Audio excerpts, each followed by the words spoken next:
All right, let's dive in. We're heading to Rome, and not just any time in Rome. We're talking about the 2025 Jubilee year. Big year. Big year indeed. Thinking about going, I mean, honestly, who wouldn't be? It's a huge event in the Catholic world. Absolutely. It's a whole year dedicated to pilgrimage and celebration. Yeah. And Rome is expecting, get this, 35 million visitors. 35 million, that's right. That's like, just to give you a sense of scale, that's basically the entire population of Canada showing up in Rome. Whoa, that's a lot of people. It is. I can only imagine the energy and excitement in the city. Oh, yeah. But before we get swept away in the excitement, maybe we should take a step back for a second and just sort of break down what a Jubilee year actually is. Sure, yeah. So Jubilee years, they have a really long history, actually dating all the way back to the Old Testament. Wow. And in the Catholic tradition, they've been celebrated every 25 years since the 14th century. Oh. And what makes them special is this really symbolic event, the opening of the Holy Door at St. Peter's Basilica. And it's seen as like a pathway to grace and reconciliation. Okay, so it's not just a big party. There's definitely a deeper spiritual element to it. Absolutely. But I'm kind of curious, for someone who maybe isn't, deeply religious, what makes this experience so unique? Like, what would they get out of it? Right. Well, even from like a totally secular perspective, you got to imagine witnessing a global gathering on this scale is just incredible. Yeah. I mean, you'd be surrounded by people from every corner of the world, and they're all kind of united by this shared purpose. Wow. And on top of that, Rome just explodes with like special events, art exhibitions, religious ceremonies, you name it. You'd be immersed in this whirlwind of cultural exchange and historical significance. That's incredible. Yeah, it really is. It's like stepping into this like living tapestry of history and culture. Yeah. But okay, I've got to ask, with 35 million people expected, planning has got to be super important, right? Oh, you are absolutely right. And all of our sources, they really hammer home the importance of booking accommodations and, tours and experiences well in advance. Don't wait till the last minute. No. Because you might find yourself, without a place to stay or a tour to join. Makes sense. Yeah, you really don't want to be scrambling for a hotel room with 35 million other people. Definitely not. Yeah. So, okay, let's say you've got your flights booked, your accommodation sorted. What are like some absolute must-do experiences during a Jubilee year in Rome? Well, I mean, top of the list has got to be witnessing the opening of that Holy Door at St. Peter's Basilica. Right. I mean, it's a huge symbolic act that just draws pilgrims from all over the globe. And they say, walking through that doorway, it represents a spiritual journey of renewal and forgiveness. Wow, that sounds incredible. I can only imagine what the atmosphere must be like. Just this sense of history and spirituality all wrapped up in one moment. It's powerful. Yeah. What else should we add to our itinerary? Definitely make time to visit the 4 major basilicas in Rome: St. Peter's, St. John Lateran, St. Paul outside the walls, and St. Mary Major. Okay. These churches are absolutely steeped in history and, religious significance, and they're going to be like key pilgrimage sites during the Jubilee year. All right, so we've got the Holy Door. We've got the 4 major basilicas. Right. What about something maybe a little less, crowded? Yeah. Something a little more off the beaten path. Oh, Rome is amazing for that. Even during a Jubilee year, there are all sorts of hidden gems and quieter corners you can find. Okay, that's good to know. One place I came across that our sources recommended is the Basilica of St. Clement. Wow. It's this really cool multi-layered church that's actually built right on top of ancient Roman ruins. Whoa. It gives you this unique glimpse into the city's past. Well, that's fascinating. A church built upon Roman ruins that really blends history and spirituality in a really cool way. Right. And it's probably not as packed as, say, St. Peter's. Exactly. Good to know. Another place worth checking out, especially if you're into that historical side of things, is the catacombs of Rome. Oh, yeah, the catacombs. They're these underground tunnels that were used as burial grounds by early Christians. And it's a completely different perspective on the history of the church, a glimpse into the lives of those who came before us. Yeah. And they're actually located outside the city center, so they tend to be less crowded. Okay, that's good to know. Less crowded is always good, especially during Jubilee year. So we've got some must-see churches. We've got some off-the-beaten-path options. What about, those unique Jubilee year experiences? What's something that you can only really do during this special time? Oh, there's a lot of that. During a Jubilee year, the Vatican museums and the Sistine Chapel often have extended opening hours, sometimes even into the evening. Oh, wow. So imagine experiencing those iconic works of art without the usual daytime crowds. That would be amazing. It's truly a special opportunity. Yeah, to see Michelangelo's masterpiece under the moonlight, that would be something else. Absolutely. Are there like any specific rituals or events that only happen during a Jubilee year? Well, one really unique tradition is the papal blessing, Urbi et Orbi. Urbi et Orbi. Yeah, it means to the city and to the world. And the Pope delivers this special blessing from the balcony of St. Peter's Basilica on Easter Sunday and Christmas Day. Wow. And it's a really powerful moment for Catholics worldwide. Yeah, I bet. To see the Pope, to hear those words, it's moving. That would be an incredible experience to witness. It would be. It really sounds like the Jubilee year is as much about the people and the shared experience as it is about the, specific locations and events. You're absolutely right. It's this chance to be part of something larger than yourself, to connect with people from all walks of life who share a common faith or even just a curiosity about this historic event. That's a great point. And it's a good reminder that while we're, focusing on all the practical aspects of planning a trip, getting your flights and hotels and all that, it's important to remember the spiritual significance of the Jubilee year.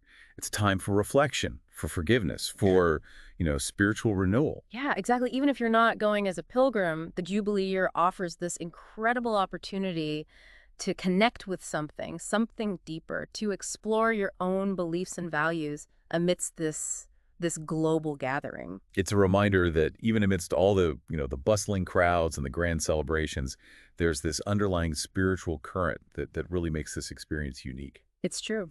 Yeah, and there's Yep. definitely so much more to discover when it comes to experiencing the Jubilee year in Rome, but we'll dive into some more practical tips and hidden gems in just a bit. Sounds good. Stay tuned.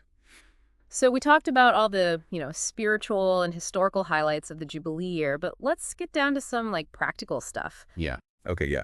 Rome is a city that's best explored on foot, especially during the Jubilee year when transportation might be, well, let's just say a bit of a challenge. Oh yeah, for sure. 35 million people all trying to get around at the same time. It's going to be interesting. Definitely.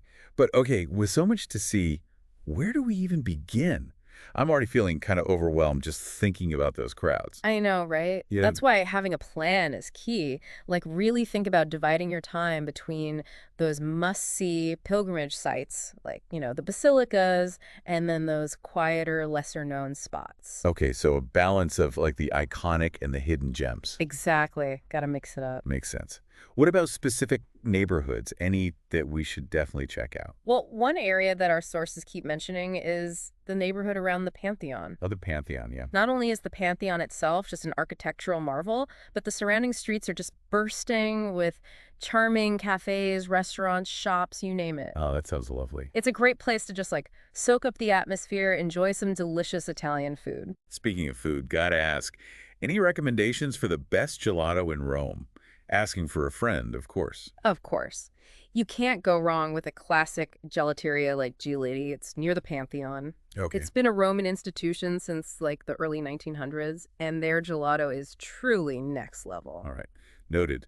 Pantheon and Giolitti, going straight on the list. Mm. What other neighborhoods are worth exploring?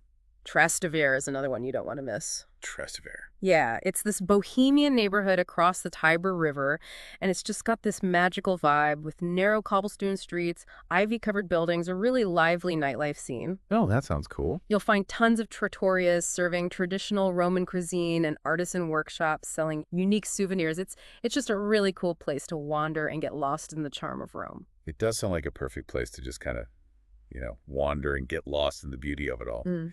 Any hidden gems in Trastevere we should know about? Definitely check out the Orto Botanico. It's Rome's botanical garden. Botanical garden, okay. It's like this peaceful oasis in the heart of the city, perfect for escaping the crowds, just enjoying some tranquility. I like the sound of that. Yeah, everyone needs a little break from the hustle and bustle, especially during Jubilee year. Okay, so we've got the Pantheon area, Trastevere, and a botanical garden escape. Mmm. I'm starting to get a real feel for this city now. That's great. And it's important to remember that Rome is a city of layers, even during a Jubilee year. Like, amidst all the excitement and the crowds, you can still find moments of peace and tranquility. That's reassuring. Yeah, it's all about finding that balance between, the grand celebrations and those quiet moments of reflection. You're right. It's about experiencing it all. Exactly. And speaking of reflection, we shouldn't forget that the Jubilee year is about more than just sightseeing, right? It's a time for spiritual renewal, personal growth. You're so right. It's easy to get caught up in all the planning and forget the deeper meaning behind the event. It is. But how can we, incorporate that spiritual element into our trip? Yeah, that's a good question. Well, one way is to just make time for quiet contemplation, like visit a church or basilica during a less crowded hour, light a candle, or just sit in silence and reflect on your own personal journey. That's a really beautiful suggestion. It's a reminder to just be present in the moment and really connect with the spiritual energy of the city. Yeah, and another idea is to actually participate in a pilgrimage walk. Oh, okay. There are several organized walks that take you to all the major basilicas, and it's a chance to reflect on the spiritual significance of each site, really connect with the history and tradition of the Jubilee year. I like that it's like physically walking in the footsteps of all the pilgrims who have come before us. Yeah, it's a powerful experience. It is. Okay, so we've got some practical neighborhood recommendations, some tips for finding peace and quiet, and some ideas for incorporating that spiritual element. Hmm. But I know our listeners are also keen to explore beyond Rome.